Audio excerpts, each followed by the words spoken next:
કચ્છથી સમાચાર, જ્યાં અંજારમાં થયેલી 40 લાખની લૂંટનો ભેદ ઉકેલાઈ ચૂક્યો છે। પોલીસે લૂંટ કરનાર 7 આરોપીની ધરપકડ કરી લીધી। આ લૂંટમાં 9 આરોપી સંડોવાયેલા હોવાનું સામે આવ્યું છે।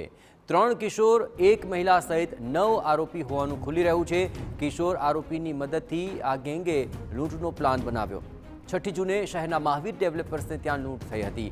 કિશોર આરોપી મહાવીર ડેવલપર્સની અંદર જ કામ કરતો હતો। बाल किशोर હતું જે મહાવીર ડેવલપર્સનો જે કર્મચારી હતું એ એક મહિલાને ટીપ આપી કે આ રીતે ઓફિસમાં ડેલી જે છે સાંજના સમયમાં પૈસાની મૂવમેન્ટ થાય છે અને આ જે મહિલા હતી એ પછી બીજા અલગ અલગ જે બીજા બાલ કિશોર જે એમાં આરોપીમાં જે છે એમને આ વસ્તુની જાણ કરી। એના આધારે બીજા જે 4 લોકો આ આખા બનાવમાં સાથે થયા, જે 4 લોકો બાઇક ઉપર આવીને આ લૂંટને અંજામ આપેલ હતો।